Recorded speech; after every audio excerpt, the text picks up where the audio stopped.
अपन next देखते हैं straight line curve, सरल रेखा का वक्र। ठीक है, तो सर सरल रेखा आपने देखिए कि कई बार अपन एक इंक्लाइन लाइन या स्ट्रेट लाइन खींचते हैं तो उसकी एक इक्वेशन होती है जिसका अपन ग्राफ बना सकते हैं। कैसे? तो स्टैंडर्ड इक्वेशन ऑफ लाइन, किसी सरल रेखा का मानक समीकरण हमेशा y = mx + c होता है। आपको कैसे भी दिया हुआ हो, जैसे आपको दिया हुआ है 2x - 5 = 6, तो आपको इसी फॉर्म में लाना है। कैसे? आपके हमेशा इस तरफ y होना चाहिए और इधर क्या आएगा 2x - 6, ऐसे कन्वर्ट करना पड़ता है। तो हमेशा सरल रेखा का मानक समीकरण यही होता है y = mx + c। अब सर यहाँ पर y तो हम जानते हैं एक डिपेंडेंट वेरिएबल, x हम जानते हैं इंडिपेंडेंट वेरिएबल, तो m क्या होता है? m is known as tan theta slope, ये ढाल कहलाता है। ये हमेशा x अक्ष से जो कोण बनता है उसकी tan थीटा यानी स्पर्शा कहलाता है। ठीक है, अब इसको समझने के लिए अपन देखते हैं m की दो वैल्यू हो सकती है, या तो प्लस की, जैसे यहाँ पे प्लस की 2 दे रखी है, या कोई माइनस की संख्या। तो यदि प्लस की हो तो बस ये चीज दिमाग में बिठा लो कि यदि m यदि प्लस का हो, x के साथ जो कोफिशिएंट है वो प्लस का हो, तो आपके x जैसे बढ़ेगा वैसे y भी बढ़ेगा, यानी x के साथ बढ़ना, यानी x के साथ बढ़ेगा। जैसे आप x की वैल्यू बढ़ाओगे वैसे y की वैल्यू भी बढ़ेगी। ठीक है, या फिर इसको समझने के लिए बोलते हैं कि हमेशा इसके अंदर जो एंगल बनेगा वो कितने डिग्री का होगा? 90 डिग्री का। जैसे अपन एग्जांपल देखते हैं, जैसे आपने ये लिया x एक्सिस और ये y। ठीक है, तो सर जैसे मान लो यहां से बढ़ाना है तो ऐसे बढ़ता जाएगा, यहां से बढ़ेगा, यहां से बढ़ेगा, तो इन सभी स्थिति में देखो एंगल क्या बन रहा है? हमेशा 90 से छोटा बनेगा। तो बस आपको ये दिमाग में डालना कि बढ़ाना है अपन को। ठीक है, अब चलते हैं नेक्स्ट। यदि m की वैल्यू नेगेटिव हो तो इसका मतलब ये हुआ कि x के साथ आपको क्या करना पड़ेगा? इसको घटाना पड़ेगा, यानी घटाना पड़ेगा। इसका मतलब इसका स्लोप क्या होगा? 90 से 180 के बीच में। जैसे एग्जांपल लिए अपन देखें, यानी जैसे जैसे x की वैल्यू बढ़ेगी y की वैल्यू घटेगी का मतलब ऐसे। तो देखो एंगल हमेशा क्या हो गया? 90 से 180 के बीच में होगा। ऐसे देख लो, ऐसे घटेगी या ऐसे देख लो, यानी घटनी चाहिए। अब चलते हैं अपन नंबर 2, c क्या होता है? तो c को समझने के लिए अपन देखते हैं इफ x = 0, यदि अपन x को 0 कर दें, x की टर्म को 0 कर दिया तो बचा कौन? y, यानी y की वैल्यू आएगी। तो अपन ने जैसे x को 0 किया तो y को कितना हो गया? c, यानी c। It is known as cutting section on y axis, y अक्ष पर काटा गया अंतरखंड कहलाता है ये। अब इसकी भी दो वैल्यू हो सकती है, एक तो प्लस की और एक माइनस की। अगर प्लस की वैल्यू है, अगर y की वैल्यू प्लस की है तो y अक्ष पे ओरिजिन के ऊपर, और यदि इसकी वैल्यू माइनस की है तो ओरिजिन के नीचे। माइनस की के लिए नीचे और प्लस की के लिए ऊपर। तो बस आपको यही ध्यान रखना है, प्लस की वैल्यू यदि c की वैल्यू प्लस है तो ऊपर स्टार्ट करेंगे, और माइनस है तो नीचे से स्टार्ट करेंगे। अब कैसे? अब अपन देखते हैं कुछ स्ट्रेट लाइन की इक्वेशन क्या होती है। जैसे आपको दी गई है एग्जांपल नंबर, x अक्ष की रेखा का समीकरण बताइए। किस रेखा का समीकरण बताना है? ओनली x अक्ष का। इसका मतलब y की वैल्यू कितनी होनी चाहिए? 0। तो that is the equation of x axis. जहां पे y 0 हो जाए वहां पर x अक्ष मिलता है, तो ये x एक्सिस की एक इक्वेशन समीकरण आ गया। ऐसे कैसे आपको कहा जाए कि y अक्ष का समीकरण बताइए, तो y अक्ष पे x कितना होगा? 0। तो that is the equation of y axis. अब आपको कोई बोले कि x अक्ष के समानांतर रेखा का समीकरण बताइए, जैसे अपन एग्जांपल के लिए समझिए, ये x अक्ष है, ये y अक्ष है। x अक्ष के समानांतर यानी किसकी वैल्यू होगी? y की वैल्यू होगी। वही y की वैल्यू या तो प्लस की c या माइनस की c। ये हमेशा क्या होता है? x अक्ष के समानांतर रेखा का समीकरण। इसी प्रकार अपन देखते हैं y अक्ष के समानांतर रेखा का समीकरण। y अक्ष के समानांतर रेखा होगी तो फिर इसका मतलब x की वैल्यू क्या होगी? Plus minus c। तो आपके कुछ बेसिक सरल रेखा के समीकरण थे। अब अपन देखते हैं standard equation y = mx + c का ग्राफ कैसा बनेगा। तो इनके बारे में अपन देखते हैं और ये कैसे काम में आते हैं, इनके एग्जांपल लेते हैं अपन। देखिए अब अपन समझने के लिए एग्जांपल को अपन लेते हैं y = mx + c। तो सर इसका ग्राफ कैसा बनेगा? तो सबसे पहले अपन गौर करेंगे कि m की वैल्यू क्या है? पॉजिटिव, यानी x के साथ y बढ़ेगा, और c की वैल्यू भी क्या है? पॉजिटिव, धनात्मक, यानी कि आपको y एक्स के ऊपर लेना। तो आपने जैसे ही ग्राफ ड्रॉ किया, ये तो x एक्सिस, y एक्सिस, सबसे पहले c को लेते हैं। c किसका है? प्लस का, यानी ऊपर। कहीं पर भी ले लीजिए, कोई जरूरी नहीं है। अगर आपने स्केल ले रखा है तो जितनी वैल्यू वही लेनी पड़ेगी, परंतु फिजिक्स में आपको स्केल लेने की जरूरत नहीं पड़ती है। आप क्या कीजिए, कहीं पर भी सी ले लीजिए। आपने जैसे ही सी को लिया, तो अब आप क्या बोलेंगे कि सर m प्लस का है, यानी x जैसे जैसे बढ़ेगा y की वैल्यू बढ़नी चाहिए। तो आपके इस प्रकार जैसे आप इसको पीछे की तरफ बढ़ाएंगे, तो आप क्या देखेंगे, ये इसको कट कर रहा है, तो 100% आपके एंगल क्या होगा, 90 से छोटा मिलेगा। अब एग्जांपल के लिए अपन एक और ले लेते हैं। जैसे आपको दिया गया है, जैसे मान लो y इक्वल टू दे दिया 2x प्लस 5। अब आपको कहा जाए इसका ग्राफ बनाइए। तो आप ग्राफ बनाने के लिए क्या करते हैं, फटाफट x इक्वल टू 0, तो y कितना हो गया 5, y इक्वल टू 0, तो x कितना हो गया माइनस का 5/2। सॉल्व करके निकाल लेते हैं। और जैसे आपने सॉल्व करके निकाला, तो अब आप क्या करोगे, तो y एक्सिस, ये x एक्सिस, आपने क्या देखा, x इक्वल टू 0, तो y 5, 0 5, और y इक्वल टू 0, तो x इक्वल टू, ये मान लो इसी यहाँ पे माइनस 5/2। अब जैसे इन दोनों को मिलाया तो आप ये ग्राफ बना, तो देखते ही पता लग जाता है कि आप कैसी वैल्यू ले लीजिए, तो आपका ग्राफ ऐसा ही बनेगा। समझने के लिए अपन और लेते हैं। जैसे आपको दे दिया यहाँ पे माइनस का सी दे दिया, तो माइनस का सी यदि दे दिया जाए, तो अब इसका ग्राफ कैसा बनेगा, ठीक है। तो अब अपन देखते हैं इसका ग्राफ कैसा बनेगा। तो वही सबसे पहले y एक्सिस और इधर x एक्सिस। अब अपन देखेंगे कि सर y की वैल्यू, c की वैल्यू क्या है, माइनस की c, यानी सर ये माइनस है, माइनस नेगेटिव, नेगेटिव है, तो ओरिजिन के नीचे यहाँ पे ले लो, ये माइनस का c, और m प्लस का, यानी x के बढ़ने के साथ y भी बढ़ेगा। तो x जैसे जैसे बढ़ेगा वैसे y भी बढ़ेगा, तो बढ़ने का मतलब ये बढ़ेगा, x बढ़ेगा y भी बढ़ेगा। अगेन आप देखोगे ये थीटा हमेशा क्या होगा, 90 से छोटा, ये इसका ग्राफ बन जाएगा। यानी आपको फिजिक्स में स्केल कुछ भी लगाने की जरूरत नहीं है, डाटास की जरूरत नहीं है। आपको बस एक बेसिक आइडिया ध्यान में रखकर उसका ग्राफ बनाना होता है, वही अपने सफिशिएंट होता है, ठीक है। अब अपन जैसे एग्जांपल के लिए वो लेते हैं। अब अपन लेते हैं y बराबर माइनस का m और प्लस का c, y बराबर माइनस का mx प्लस c। इस रेखा का आपको तो समीकरण बनाना, तो आप क्या करेंगे, बड़ा ही सिंपल। मैंने कहा सबसे पहले c को लो, c किसका है, पॉजिटिव, पॉजिटिव है तो ऊपर प्लस c, और अब माइनस का है, मैंने कहा था जैसे जैसे x बढ़ेगा y घटेगा, घटेगा का मतलब x तो बढ़ रहा है, y घट रहा है, तो आपकी ये लाइन ऐसे देख लो, एंगल हमेशा क्या होगा, 90 से बड़ा और 180 से एग्जांपल के अपन एक और ले लेते हैं, y बराबर माइनस mx माइनस c से इसका कैसा बनेगा, वो ठीक है सर। सबसे पहले c देखेंगे, नेगेटिव, नेगेटिव तो नेगेटिव में ले दो, x में नेगेटिव में ले दो।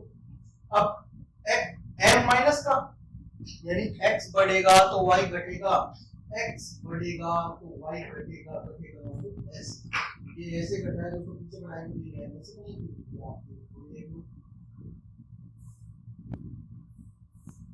यानी आप तो इधर से देख लीजिए, घटेगा यानी डिक्रीज हो रहा है, डिक्रीज हो रहा है, तो पीछे बढ़ाएगा। अब सर ये काम में कैसे आते हैं ये बताइए फिजिक्स में। तो अपन यहाँ पर एक क्वेश्चन लेते हैं। इस ग्राफ को सभी बच्चों ने ड्रॉ किया है, आपने 9th क्लास में भी ड्रॉ किया है, तो आपको पता नहीं है।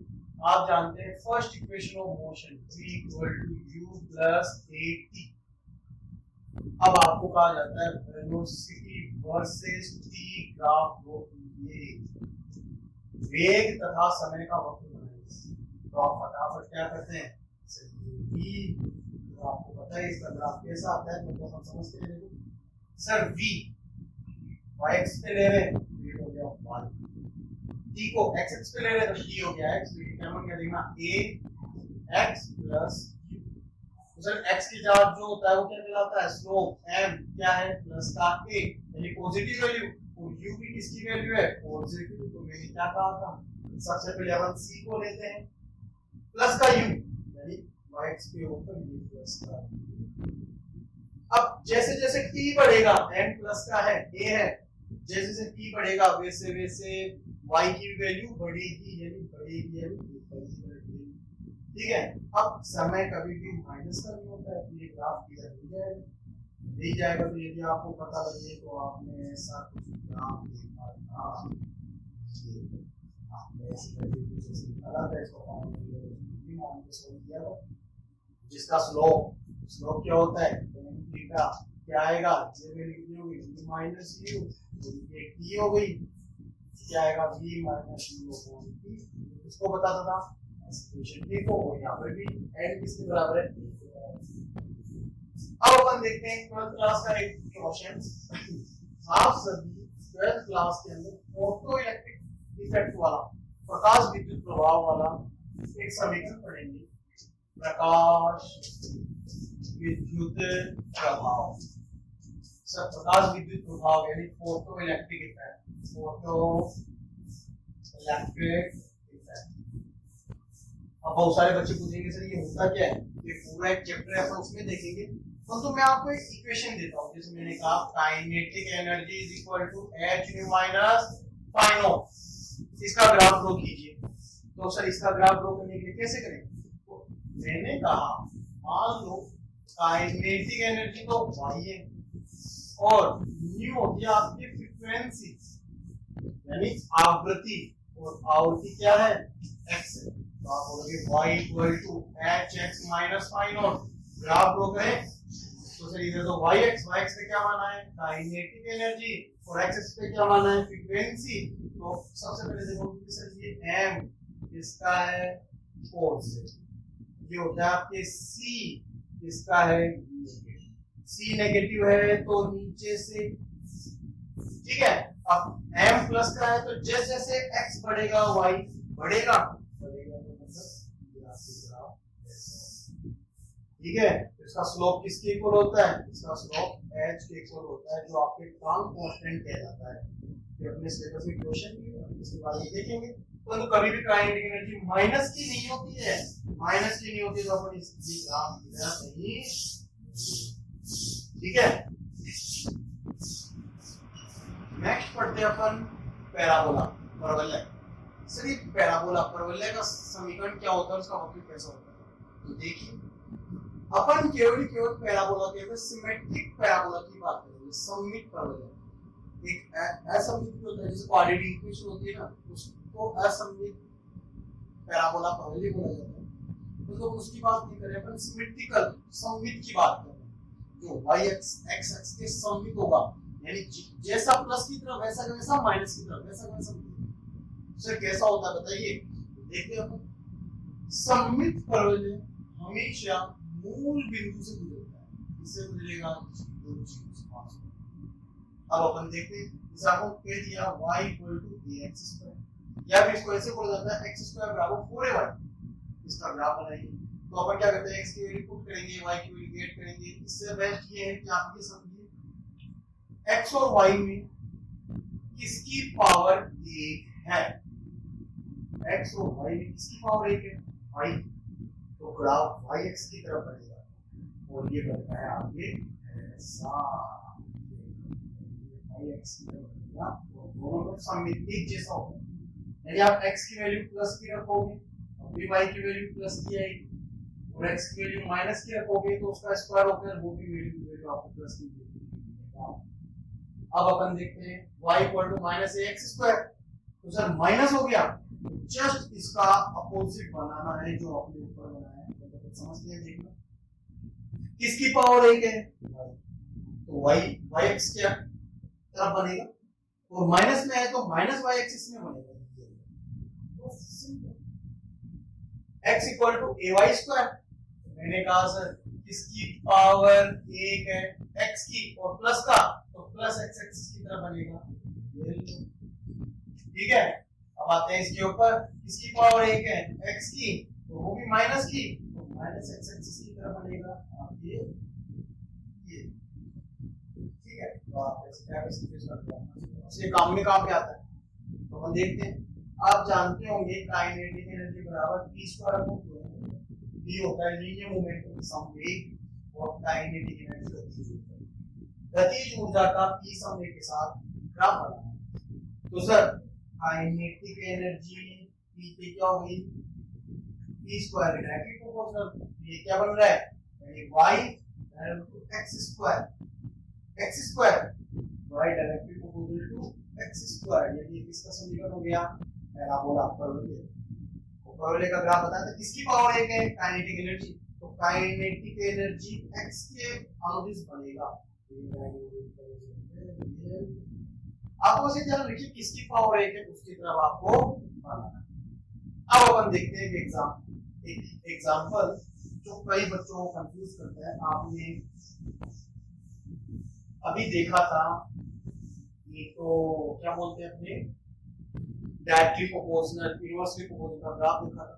आपको कहा जाए कि y inversely proportional to x, तो y और x में ग्राफ बनाएंगे तो आप कैसा बनाएंगे रेक्टेंगुलर हाइपरबोला। अब यदि मैं आपको कहूं y directly proportional to 1 upon x हो तो इसका ग्राफ बनाएंगे। तो 1 अपॉन x कई बच्चे क्या जान देते हैं ये y और ये x, अरे x में नहीं 1 अपॉन x में बनाना है। और 1 अपॉन x में बच्चे क्या देते हैं 1 अपॉन x ना इनवर्सली है बनाते हैं नहीं। 1 अपॉन x का मतलब हो गया 1 अपॉन x पूरी एक टर्म, पूरी एक क्या है ये टर्म है, ये मान लो जैसे p है तो p क्या हो गया डायरेक्टली प्रोपोर्शनल, तो इसका ग्राफ कैसा आएगा स्ट्रेट लाइन। एक बार सीबीएसई बोर्ड में क्वेश्चन आया था इलेक्ट्रिक फोर्स है वो डिस्टेंस के स्क्वायर के इनवर्सली प्रोपोर्शनल है, तो आपको क्या करना है f और 1 अपॉन r का ग्राफ बनाना है। इसमें बनाना है f और 1 अपॉन r। तो बच्चों ने क्या देखा इनवर्सली वो खींच दिया बराबर, ठीक है।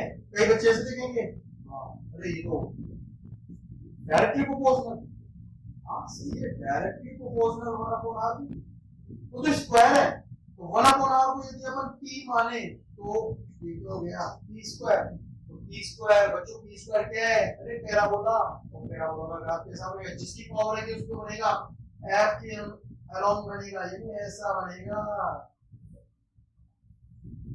ठीक है। और भी अपन देखते हैं आगे कौन से ग्राफ। नेक्स्ट है अपने सर्कल वृत्त। वृत्त का अपने सिंपल सा जो स्टैंडर्ड इक्वेशन है उसी का ही अपने केवल ग्राफ है, वो अपने x square plus y square equal to a square. तो उसका सेंटर होता है 0 0 और उसकी रेडियस होती है स्मॉल। तो जैसे आप x इक्वल टू 0 करोगे तो y की वैल्यू 2 मिलेगी प्लस a और माइनस a, और y की वैल्यू 0 करोगे तो x की वैल्यू 2 मिलेगी प्लस a और माइनस a। तो आप जब इनको मिलाकर खींचोगे तो आपके क्या बन जाएगा एक पैरेलल सर्कल की इक्वेशन, इसका ग्राफ है सब, ठीक है। अब अपन देखते हैं इसमें इलिप्स। इलिप्स क्या होता है दीर्घवृत्त, यानी ऐसा वृत्त जिसके अंदर एक एक्सिस दीर्घ हो जाएगी यानी उसका मान ज्यादा हो जाएगा एक का मान छोटा हो जाएगा। अब सर कैसे, तो इसकी इक्वेशन होती है x square upon a square plus y square upon b square equal to 1। इसका सेंटर क्या होता है 0 0, ठीक है। अब ये इलिप्स दीर्घवृत्त दो तरह के होते हैं, एक हॉरिजॉन्टल और एक वर्टिकल। सर हॉरिजॉन्टल का मतलब x एक्सिस का मान ज्यादा होगा यानी x एक्सिस के नीचे कौन है a का मान ज्यादा होगा किसी, और ये इसका ग्राफ कैसा बनेगा सर यानी x एक्सिस का मान ऊपर ज्यादा है y पे छोटा है तो ये बन गया आपके ऐसा एक होल शेप बनती है, ठीक है। और आप जब इसमें देखोगे तो सर वर्टिकल का मतलब y एक्सिस का मान ज्यादा इसका मान ज्यादा इसका मान कम, ये कहलाता है आपके जिसका मान ज्यादा होता है मतलब मेजर सेमी एक्सिस, ठीक है। और ये आपके कहलाता है माइनर सेमी एक्सिस। तो जिसका मान ज्यादा होता है वो मेजर और जिसका मान कम होता है वो माइनर सेमी। ये आपके सर्कल और इलिप्स कंप्लीट। अब अपन नेक्स्ट चलते हैं एक्सपोनेंशियल कर्व कैसा होता है। अब आपके नेक्स्ट ग्राफ है एक्सपोनेंशियल फंक्शन का ग्राफ। एक्सपोनेंशियल मतलब पावर में, जो पद पावर में होते हैं उनका ग्राफ, जैसे चरघातांकीय वक्र या घात वक्र भी बोलते हैं। इसका समीकरण होता है y = k e की पावर ax, जहां e क्या होता है एक्सपोनेंट यानी चरघातांक जिसकी फिक्स वैल्यू होती है 2.71 समथिंग रेडियस आगे। अब यहाँ पर ये वक्र या कर्व दो तरह के बनते हैं, ये डिपेंड करेंगे इस e की पावर में जो पद है वो कैसा है। ये या तो प्लस का हो सकता है या माइनस का। अगर ये प्लस का है, अगर ये प्लस का है तो हम देखते हैं जैसे x इक्वल टू 0 कर दिया जाए तो e की पावर 0 1 तो y equal to k, y को क्या मिलेगा x equal to 0 y equal to k। और अब जैसे जैसे x की वैल्यू बढ़ेगी, पावर बढ़ेगी, तेजी से y बढ़ेगा। तो हमने सबसे पहले कहा x इक्वल टू 0 पर y k, जैसे लगा दिया पॉइंट, ठीक है, तो इसके बाद में तेजी से बढ़ेगा, तो ये ग्राफ इसका ऐसा होगा। और जैसे जैसे x की वैल्यू माइनस में आती है, माइनस में आती है ये क्या होगा, माइनस की पावर अपॉन में, तो इसकी वैल्यू बढ़ जाती है। अब देखते हैं यदि a की वैल्यू 0 से छोटी है यानी माइनस की, तो इसको तो वैसे बोला जाता है चर घातांकीय वृद्धि वक्र, क्योंकि इसमें जैसे जैसे x का मान बढ़ रहा है वैसे वैसे चर घातांकीय रूप से बढ़ता जा रहा है।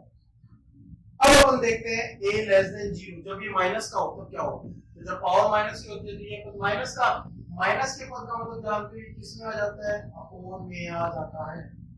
तो जब कोई पद अपोन में आ जाता है तो जब x की वैल्यू बढ़ेगी तो ये नीचे वाली संख्या बढ़ेगी तो ऊपर वाली संख्या घटेगी, यानी आपके इसकी वैल्यू इसके साथ इसका ग्राफ ऐसा होता है। उसे काम में कहां पे आएंगे, तो आपके 12th क्लास के अंदर है n बराबर n नॉट e की पावर माइनस लैम्डा t।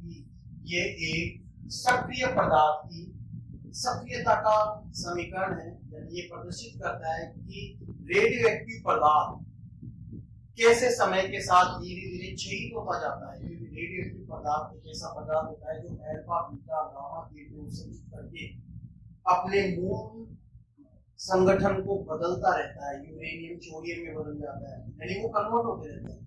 तो इससे उस पदार्थ की संख्या समय के साथ धीरे धीरे घटती जाती है। तो जब आप इसका ग्राफ बनाएंगे तो सीधा है n नॉट अपॉन e की power lambda t।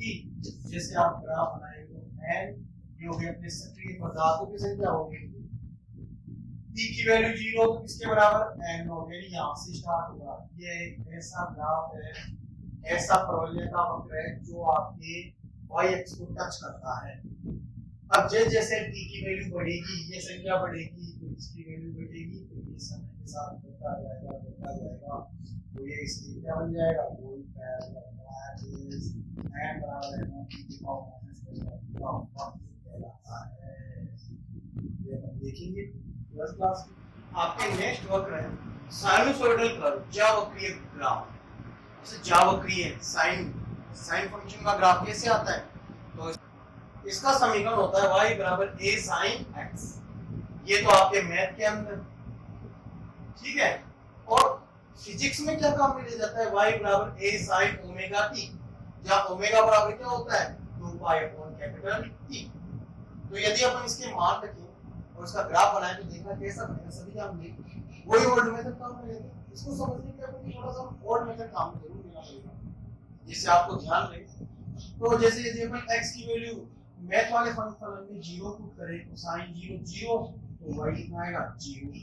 Pi by 2 put करें तो 1 प्लस का 1 तो प्लस, पाई पुट करें तो 0, 270 3 पाई बाय 2 पुट करें तो माइनस 1, माइनस का 1 3 से मल्टीप्लाई करके माइनस 1 और 2 पाई पुट करेंगे तो। अब ये तो मान लिया अपने आप। अब इसका यदि अपन समय t के साथ बनाएं तो जैसे अपन t की वैल्यू 0 पुट करेंगे इस पद में, तभी आपके y की वैल्यू कितनी 0, t by 4 पुट करें तो अपन हल करके देख लेते हैं y बराबर a sin 2 pi upon capital T into t by 4। 2 से 4 कट गया, ये लो 3 से t गया, कितना हो गया sin पाई बाय 2, जो आपके प्लस का योग है।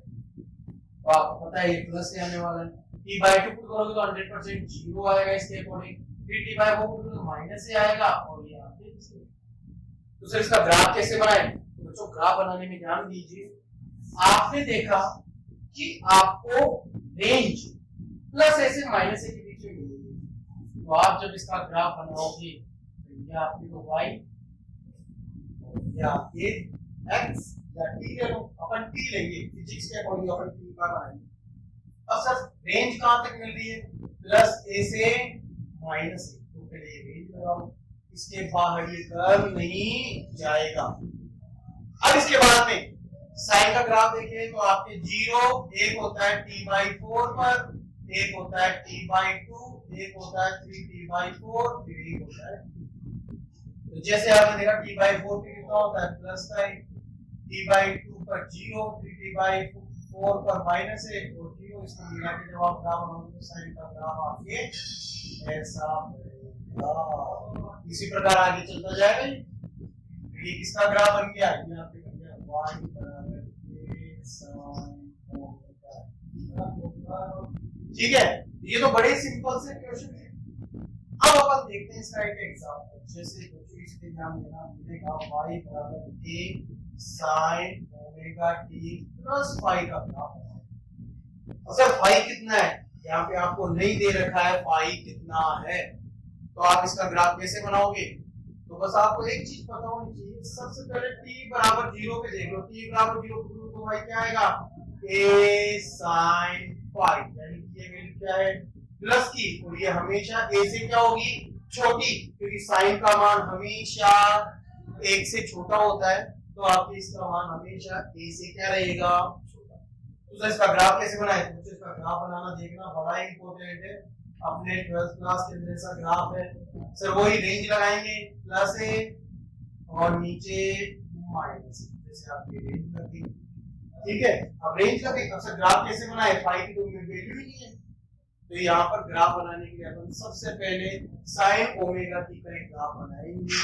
अपन ने बनाया कि सर ऐसा आता है, तो इसका जैसा हमने ग्राफ बना दिया, ये अपने बन गया साइन ओमेगा टी का ग्राफ, ये बन गया। अब सर इसका कैसे बनाएं, sine omega T plus phi, तो आपने देखा जब t बराबर 0 होता है तो y क्या मिलता है a से छोटा और प्लस का a से छोटा, ये मिलता है, ये किसके बराबर है a sin फाई के बराबर बस। तो आपने क्या देखा कि t बराबर 0 पर ये पहले वाला फंक्शन तो 0 है, परंतु इसका मान कुछ है, यानी इसकी जस्ट आगे है, इसके पहले का मतलब यानी कि अगर ये यहाँ पर जाकर मैक्सिमम होगा तो ये वाला फलन इससे पहले ही मैक्सिमम हो जाएगा, ठीक है ना, और ये यहाँ पर जाकर 0 हो रहा है तो ये इससे पहले ही 0 हो जाएगा। ये यहाँ पर माइनस का a हो रहा है, ये इससे पहले ही माइनस का a हो जाएगा। ये यहाँ पे 0 हो रहा है, ये इससे पहले ही 0 हो जाएगा। ये यहाँ पर मैक्सिमम हो रहा है, ये इससे पहले ही मैक्सिमम हो जाएगा। तो आप जब इसको मिलाकर ग्राफ खींचेंगे तो आपके ग्राफ ऐसा बनेगा, और या इसका ग्राफ तैयार हो गया a sin y बराबर a sin omega t plus phi. तो बस आपको ये दिमाग में बिठाना है, सर प्लस फाई है तो ऊपर से और इसके पहले ऐसे आप देखिए, ठीक है। अब सिमिलरली अपने ये दिमाग में यदि अपन y बराबर a sin omega t minus phi का ग्राफ बनाएं तो आप क्या देखोगे, सर वो t बराबर 0 पुट कर दे, t बराबर 0 तो ये 0, तो क्या बन गया a sin माइनस फाई, तो sin माइनस थीटा क्या होता है माइनस का sin थीटा, तो माइनस का a sin फाई, यानी ये मान किसका आएगा माइनस का। तो आपने देखा सर इसका मान क्या रहेगा 0 के नीचे माइनस में, ये मान आ गया माइनस का a sin फाई। अब आपने क्या देखा कि सर ये तो 0 है और ये इसके पीछे है, तो इसका मतलब ये अब जाके 0 बनेगा, बाद में बनेगा 0। ये मैक्सिमम पहले, ये इसके बाद में मैक्सिमम होगा, ये 0 पहले, इसके बाद में ये 0 होगा, ये माइनस का पहले, इसके बाद में ये माइनस का होगा, और ये इसके बाद में होगा। यानी आप जब आप इसका ग्राफ बनाओगे तो आपके ऐसा इसका कर्व बनेगा। ऐसे करो अपने क्लास में जो वो बनाने के लिए किसका है y बराबर a sin omega t minus phi, तो ये आपके बन गए इसके ग्राफ। तो ये तो साइन के पदों के ग्राफ थे। अब अपन देखते हैं कोसाइन। सर कोसाइन का ग्राफ क्या होता है। अब अपन नेक्स्ट देखते हैं आपके कोसाइन का कोज्या वक्र कैसा होता है। तो इसका समीकरण होता है y बराबर a cos x। जो मैथ में काम मिलेंगे और अपने फिजिक्स में क्या काम में आएगा, y बराबर a cos omega t, omega बराबर वही 2 पाई अपॉन कैपिटल T। तो जैसे अपन मान रखेंगे x का 0 तो cos 0 कितना होता है 1, क्या आ गया प्लस का पाई बाय 2 रखेंगे तो cos पाई बाय 2 0, ये रखेंगे माइनस है, ठीक है, ये रखेंगे 0 और ये आपके प्लस। ऐसे कैसे आपकी 0 रखोगे ये प्लस का है, वो क्यों माना जाएंगे 0 माइनस है 0 प्लस है, चाहो तो तुम इसको वैसे हल कर सकते हो मान रखिए। परंतु अब अपन बनाते हैं इसका ग्राफ। इस ग्राफ कैसा बनेगा, तो आपको आपने देखा कि सर t बराबर 0 पर इसकी वैल्यू क्या है प्लस की a, t by 4 पे 0, t by 2 पे आपके माइनस है, फिर t by 0 और ये बन गया आपके प्लस। जैसे आपने इसको मिलाकर बनाया तो आपको कोसाइन का ग्राफ ऐसा बन गया, तो है एकदम साइन के जैसा ही ग्राफ, बट इसमें ये डिफरेंस है कि ये स्टार्ट कहां से होता है प्लस a से, कोस वाला ग्राफ प्लस a या प्लस 1 से स्टार्ट होता है और साइन वाला ग्राफ आपके 0 0 से स्टार्ट होता है, ठीक है। तो ये आपके बेसिक ग्राफ थे जिनके बारे में आपने पढ़ा, अपने फिजिक्स में ग्राफ काम में आते हैं। इनके अलावा भी कुछ काइनेमेटिक्स के ग्राफ होते हैं, वो मोस्टली इन्हीं से बनते हैं, जो अपन समझेंगे इनके बारे में और जानेंगे वो अपन उस चैप्टर में देखेंगे जहाँ पर काम में। आज के लिए इतना काफी है, ये आपके ग्राफ का, ठीक है।